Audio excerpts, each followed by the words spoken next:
vimos la participación de Venezuela en un mundial de baloncesto por segunda ocasión consecutiva.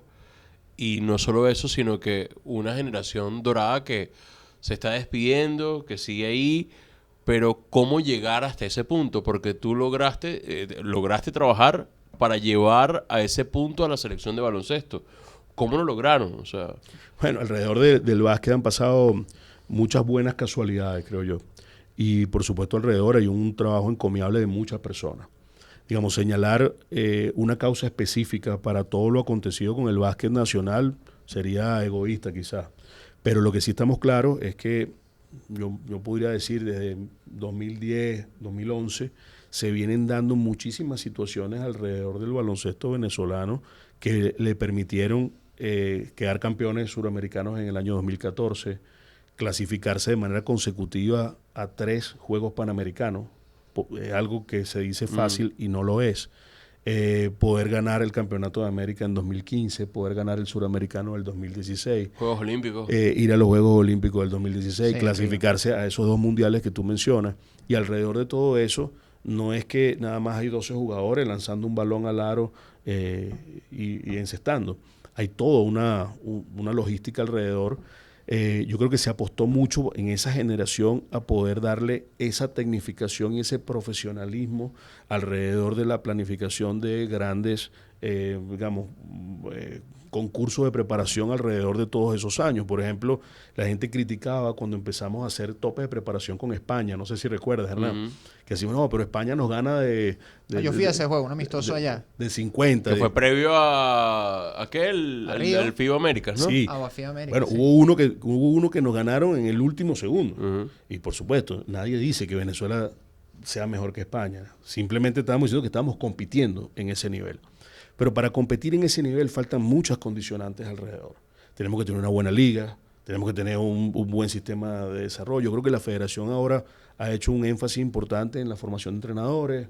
Se han hecho cosas que son pequeños pasos, que cuando te pones a sumar todo, oye, se está tratando de mirar hacia el futuro, mirar a ese recambio.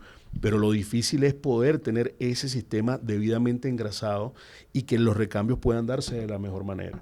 Ahorita en el Mundial del 2019 y luego en el Mundial de 2023 nos dimos cuenta de que hacer ese recambio generacional no es tan sencillo, pero cada vez la vorágine de la tecnificación en el ámbito del baloncesto internacional trajo como consecuencia quizás un mal resultado en el Mundial. Pero bueno, cuando vemos nuestros rivales, Japón hizo tremendo rol en los Juegos Olímpicos. De alguna u otra manera, Eslovenia nos tocaron, digamos, rivales muy difíciles, que más allá del rival hay que ver las condiciones de estos países. Tienen ligas estables, juegan 10 meses al año, 8 o 9 meses al año. De alguna u otra manera sus jugadores tienen una buena alimentación, tienen un buen soporte técnico alrededor, detectan a tiempo cualquier tipo de incidente con, digamos, su organismo, etcétera, y esto empieza a alejarnos de manera progresiva de ese estadio internacional. Fíjate que ahora... De ese nivel, de ese de ese nivel. estándar. Fíjate, nosotros cuando ganamos el Campeonato de América en 2015, esto es algo que se habla poco, nosotros hicimos una mesa de trabajo con médicos del IND y los médicos de la federación, por supuesto con la Dirección de Selecciones Nacionales, y discutíamos la pertinencia o no de prepararse en altura, porque Venezuela iba a jugar en Ciudad de México en 2015 durante ese torneo, y nos preparamos en media altura en España, etcétera. Y cuando regresamos a Canadá, al campeonato, a los Juegos Panamericanos, hasta se burlaban de nosotros en el Comité Olímpico. Recuerdo claramente las burlas que había alrededor y los muchachos molestos por el resultado, etcétera. Venezuela creo que llega en la 7ª posición de esos Juegos Panamericanos. De hecho, hubo atletas que no continuaron allí, que fue un craso error para ellos, pero bueno, no continuaron. Pero ahí estuvo la mano de la federación de poder seguir guiando y confiando en el proceso.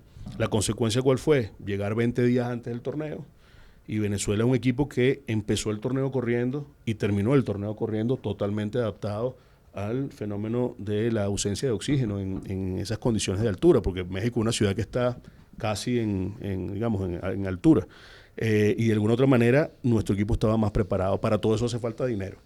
Para todo eso hace falta como preparación técnica, debate, saber llevar a los mejores jugadores y, por supuesto, tener alrededor la conciencia bien clara de que el equipo requiere siempre la mejor preparación posible para poder asistir. Esto es algo muy complejo y que, por supuesto, nos podría llevar horas hablando del tema, pero ciertamente ganar en el ámbito internacional donde Venezuela ha estado de manera consistente es algo que yo no sé si bajo las condiciones actuales podamos seguir repitiendo. Tomando en cuenta que Venezuela no ha podido clasificar a los 2 últimos Juegos Olímpicos en el baloncesto, y tal vez para el aficionado del baloncesto que no tiene la posibilidad de verlo y entenderlo desde adentro como tú nos estás explicando, y de modo complementario a todo lo que nos acabas de decir, ¿cómo está el baloncesto en Venezuela hoy en día desde tu punto de vista? Porque incluso habrá quien argumente en contra de la Superliga y toda la polémica que ha tenido en torno a ella. Hay quien la considera un retroceso con respecto a la LPB. ¿Cómo está el baloncesto hoy? Y para quien es un fanático común y corriente, que inevitablemente se basa en los resultados, dice, bueno, si le va bien o no en el Mundial a Venezuela, si clasifica o no a los Juegos Olímpicos, ¿qué posibilidades hay reales desde tu punto de vista en el mediano plazo, tal vez, a que eso se pueda volver a lograr? Mira, alrededor del básquet internacional hay un gran portaaviones, que es el de el equipo que pueda presentar a Estados Unidos en los Juegos Olímpicos. Es decir, cuando tú observas el equipo o la nómina del equipo de los Estados Unidos en los Juegos Olímpicos es ostensiblemente muy, muy superior a la que presenta en la Copa del Mundo de básquet. Sí, no clasificamos a los 2 últimos Juegos Olímpicos, es decir, Tokio y París, pero clasificamos los 2 últimos mundiales, China y los 3 países, estos, Japón, Filipinas e Indonesia. Entonces, sí, además, lo complejo de clasificar unos Juegos Olímpicos es mayor que un mundial. No, claro, tienes que sobrevivir a más filtros, eso lo entiendo. El grado de complejidad en la clasificación olímpica del baloncesto es quizás, yo me atrevería a decir que es de lejos el más complejo de los deportes de conjunto. Okay. Porque primero tienes que clasificarte al mundial y luego en el mundial cumplir algunos parámetros para entrar dentro de los torneos de clasificación olímpica. Son los 19, algo así, creo. Entran alrededor de 19 equipos y luego esto tienes los torneos de clasificación olímpica que se hacen alrededor del mundo. Son 4 torneos y solamente esos últimos 4 equipos son los que pueden acceder. Y esto clasifican 7 de manera directa y luego están ese montón de países compitiendo. Entonces, cuando tú ves los rivales de esos torneos de repechaje, como normalmente le llaman, tú ves a Italia, ves a Letonia, ves a Lituania, claro, ves a Serbia, ves a un montón de países que son potencias del baloncesto y que tú dices, wow, estos tipos, vas a competir contra ellos. Ahí está, recuerda el ejemplo del poliedro, ¿no? Claro. Lituania, República Dominicana, Grecia. ¿Eso fue qué? ¿2013? 2012 fue 2012, eso. Canadá vino también, ¿no? Sí. O sea, al final vino un montón de equipos a ese torneo que hacen la competición más compleja. Ahora, que si el baloncesto venezolano tiene fallas, sí. Creo que cuando vemos toda la estructura del deporte nacional, seguramente. Yo he hecho algunas observaciones, Anthony, Hernán, sobre lo que hay que hacer y por qué hay que hacerlo.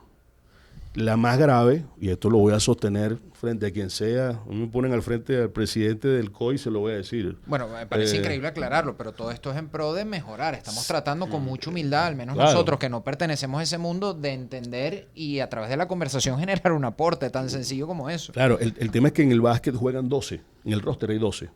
En el fútbol creo que usualmente son 22. Sí, 22, 23 en la convocatoria. De acuerdo a la convocatoria, en el voleibol olímpico, por ejemplo, tú puedes tener a un jugador en reserva, que es el jugador número 13. En el básquet no es así, son 12 y ya. De esos 12 jugadores nuestros, cuando tú ves nuestras estadísticas, cuando tú ves nuestra liga, cada vez el jugador venezolano está jugando menos minutos. Esto no lo estoy inventando yo, esto son estadísticas, estos son resultados, está en la página web de la propia liga y tú te das cuenta la disminución o la carencia de minutos de nuestros jugadores y tú solamente mejoras en el deporte de equipo con volumen de juego. Por supuesto, alrededor está la parte física, la parte alimenticia, buen entrenador, la tecnificación todo lo que es la tecnificación que hemos venido hablando. Lo que tiene alcance el atleta, pues. Pero si tú no tienes alrededor de esto un conjunto de elementos que te permitan jugar, va a ser muy difícil. La consecuencia inmediata, ¿cuál es? Cuando tú tienes 5 jugadores dentro del roster y tienes otros 7 venezolanos y estos 5 tú lo puedes rotar entre sí, tú estás permanentemente teniendo a 3 de ellos en cancha por norma.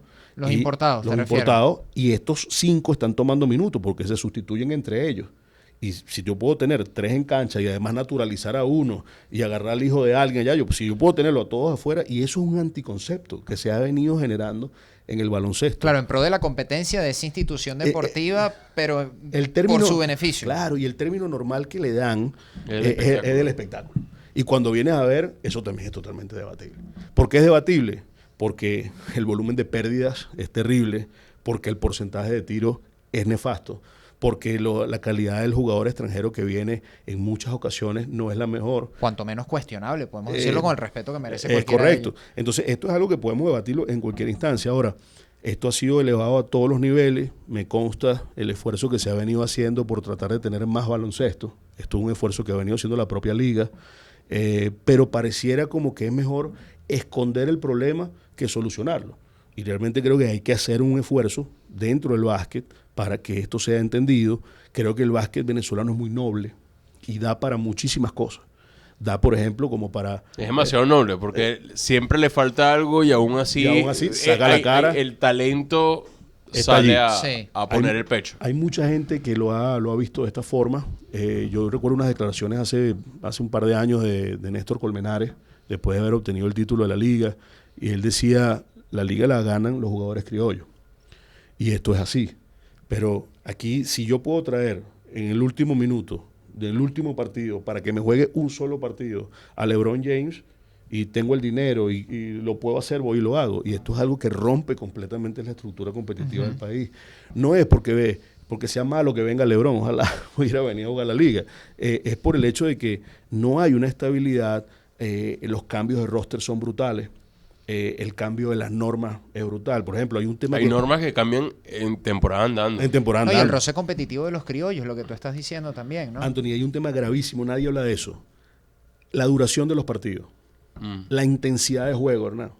Cuando yo recuerdo un partido contra Eslovenia, creo que fue en la Copa del Mundo, Luka Doncic va a la esquina, nosotros estábamos en el banco y él va a defender un balón en la esquina, salva el balón y va contra la publicidad. La valla. Y era el minuto 1 de juego y el hombre se lanzó allá sobre la valla pues publicitaria. Y cuando nosotros observamos eso nos sorprendemos. Bueno, si este es Luka Doncic, que está en el minuto 1 con ese nivel de intensidad, nos está transmitiendo un mensaje. Ahora, mantener esa intensidad de juego, los 40 minutos oficiales de partido. Es inviable. Ahorita es imposible. Sí. ¿Pero por qué, Anthony? Porque hay una regla en la liga que es que detiene el partido a cada momento, que es la famosa revisión. Es decir, quisieron institucionalizar una regla de una manera muy extraña. Tienen un límite para los 3 primeros cuartos, pero en el último cuarto, cada vez que tú ganes ese famoso challenge, No pierdes el cupo de no volverlo- pierdes y lo puedes solicitar cuantas veces quieras. Yo he visto partidos contabilizados con reloj de 2 horas y cuarto, 2 horas y 20, 2 horas y 30 en algunos casos. Que no se traduce a mayor intensidad Es menor o intensidad. incluso de espectáculo, porque Claro. el espectáculo dice, oye, un challenge cada rato me detienes demasiado el juego. Claro, Lo vuelves aletargado, claro. Y eso implica que tú te desentrenas. El jugador no está acostumbrado a ritmos tan elevados. Además, la cadencia de juego es una cadencia compleja. 2 días jugaste, 2 días jugaste, 2 días jugaste. No, tienen 2 días de descanso. No, el atleta no funciona así. El atleta necesita dormir, necesita comer bien, necesita entrenar, necesita recuperarse, necesita elementos técnicos para poderlo hacer. Entonces, estos elementos de la cadencia de juego, de jugar de manera constante, continua, que es algo nefasto, y además la baja intensidad es lo que nos puede pasar factura a nosotros en el ámbito internacional.